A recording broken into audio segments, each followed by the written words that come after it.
आज हम बाबा के गुरुकुल में कक्षा 6 NCERT बाल राम कथा के अध्याय 12 राम का राज्याभिषेक की कथा को सुनेंगे। मेरा निवेदन है कि आप इस कथा को ध्यान से सुने। मेरा विश्वास है कि आपको आनंद की अनुभूति अवश्य होगी। तो कथा को शुरू करते हैं। विभीषण चाहते थे कि राम कुछ दिन लंका में रुक जाएं। नई लंका, उनकी लंका में उन्होंने अपनी इच्छा राम को बताई। उसका कारण भी मैं सोचता हूँ कि आप कुछ दिन यहाँ विश्राम कर लें। युद्ध की थकान उतर जाएगी। वैसे इसमें मेरा भी स्वार्थ है। आपका संदेह और रीति नीति सीखने का अवसर। आपने यह नगरी देखी भी तो नहीं है। राम ने लंका नगरी में एक कदम नहीं रखा था। सीता से मिलने हनुमान गए 2 बार, अंगद गए, लक्ष्मण भी हो आए। विभीषण के राज तिलक के समय राम उस नगरी से दूर ही रहे।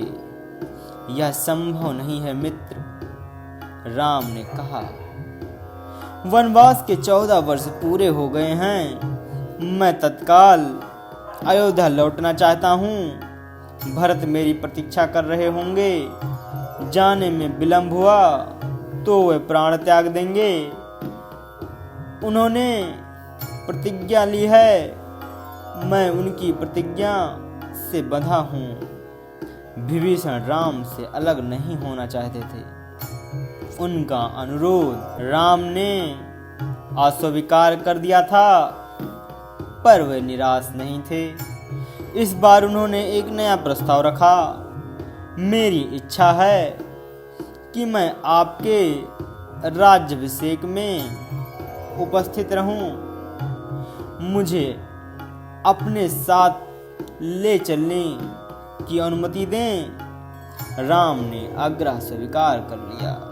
बोले, आप मेरे लिए यात्रा की व्यवस्था कर दें। राम ने विभीषण की विनती मान ली थी। तो सुग्रीव और हनुमान आगे आए। राम ने उन्हें भी अयोध्या आमंत्रित किया। विभीषण का पुष्पक विमान उन्हें ले जाने के लिए तैयार था। विमान के उड़ान भरने तक वानर सेना वहीं थी। विमान जाने के बाद वे कूदते फांदते किष्किंधा की ओर चल पड़े। विभीषण ने अपने कोषागार से उन्हें रत्न भूषण दिए थे। उसकी वर्षा की थी।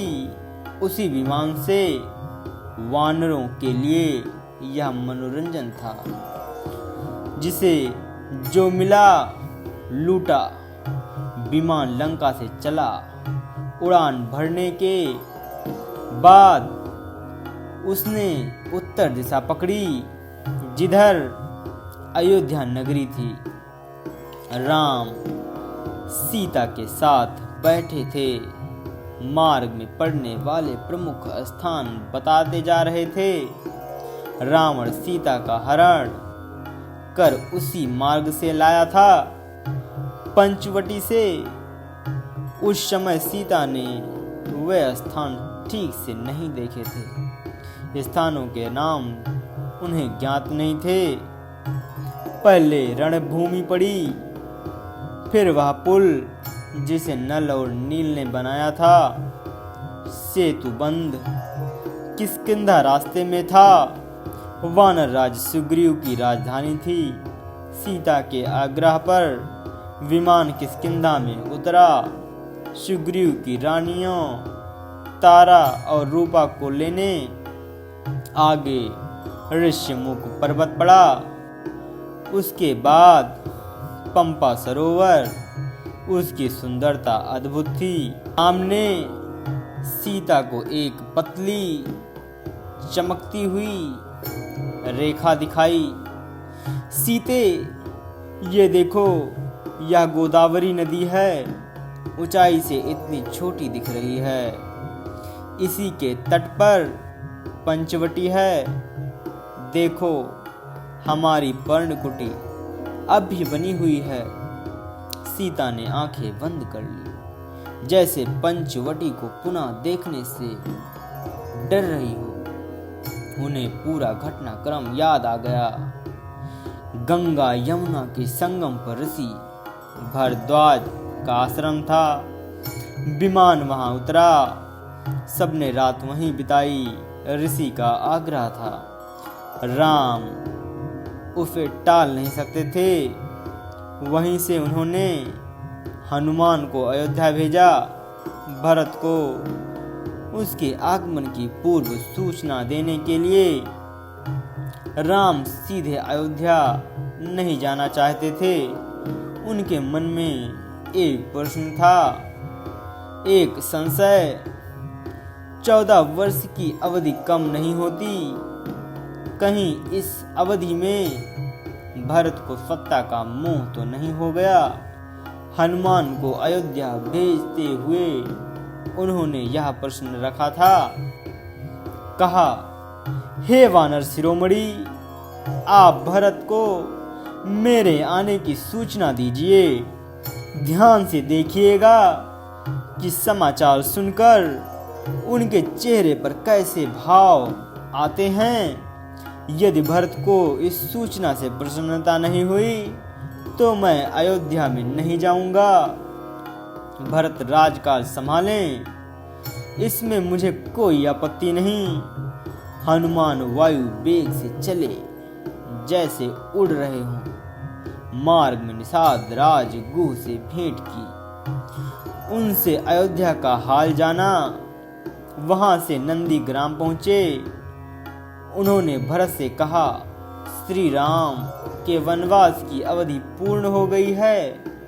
वह लौट रहे हैं, प्रयाग पहुंच चुके हैं। मैं उन्हीं की आज्ञा से आपके पास आया हूं। भरत की प्रसन्नता का ठिकाना न रहा। आंखों में खुशी के आंसू थे। वे बार बार हनुमान को धन्यवाद दे रहे थे। यह शुभ सूचना उन तक पहुंचाने के लिए उनके चेहरे पर केवल एक भाव था, प्रसन्नता। हनुमान उनसे विदा लेकर आश्रम लौट आए, राम के पास। अगली सुबह प्रयाग से श्रृंगवेसरपुर होते हुए राम का विमान कुछ ही देर में सरयू नदी के ऊपर पहुंच गया। दूर अयोध्या नगरी के भवनों के शिखर दिखाई देने लगे। सबने अयोध्या को प्रणाम किया। उधर भरत से सूचना पाकर अयोध्या में उत्साह की तैयारियां होने लगी। नगर को सजाया गया। शत्रुघ्न राज्याभिषेक की व्यवस्था में लग गए।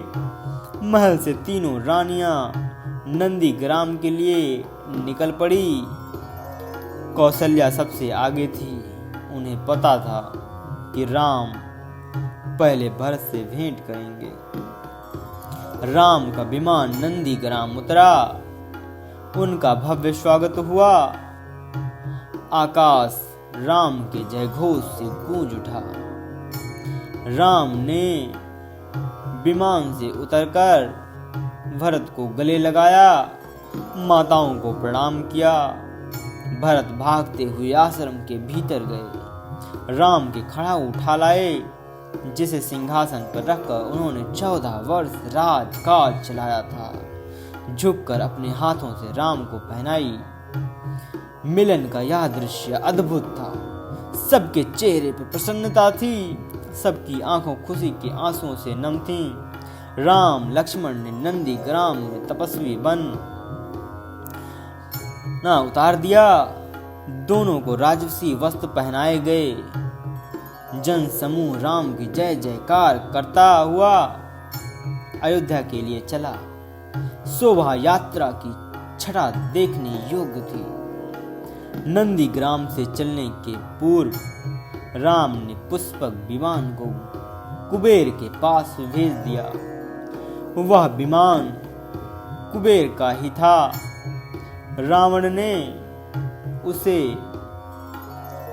बलात् छीन लिया था। सजी धजी अयोध्या नगरी राम के दर्शन पर आह्लादित थी। नगरवासी प्रसन्न थे।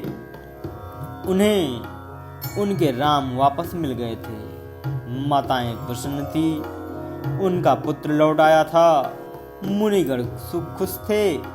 राम ने उनकी शिक्षाओं का मान रखा। सभी विरत नहीं हुए।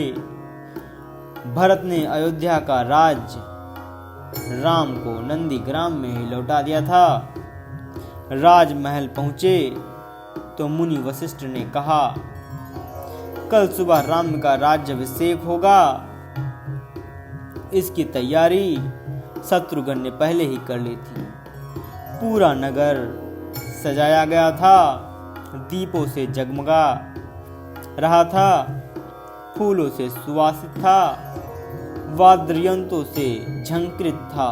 पूरे 14 वर्ष बाद अगले दिन मुनि वशिष्ठ ने राम का राज्य तिलक किया। राम और सीता सोने के रत्न जड़ित सिंहासन पर बैठे। लक्ष्मण, भरत और शत्रुघ्न उसके पास खड़े थे। हनुमान नीचे बैठ गए। माताओं ने आरती उतारी। मंगलाचार हुआ। शुभ गीत गाए गए। राम ने सीता को एक बहुमूल्य हार दिया। प्रजनों को उपहार दिए। अनेक वस्तुएं प्रदान की। सीता ने अपने गले का हार उतारा। वह दुविधा में थी कि किसे दे। दुविधा ने राम को दूर की।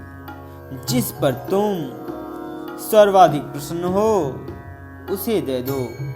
सीता ने वह हार हनुमान को भेंट कर दिया। भक्ति और पराक्रम के लिए कुछ दिनों में सारे अतिथि एक एक कर चले गए। विभीषण लंका लौटे। सुग्रीव किष्किंधा की ओर प्रयाण किया। ऋषि मुनि अपने आश्रम चले गए। हनुमान कहीं नहीं गए, राम के दरबार में ही रहे। राम ने लंबे समय तक अयोध्या पर राज किया। उनके राज में किसी को कष्ट नहीं था। सब सुखी थे। भेदभाव नहीं था। कोई बीमारी नहीं थी।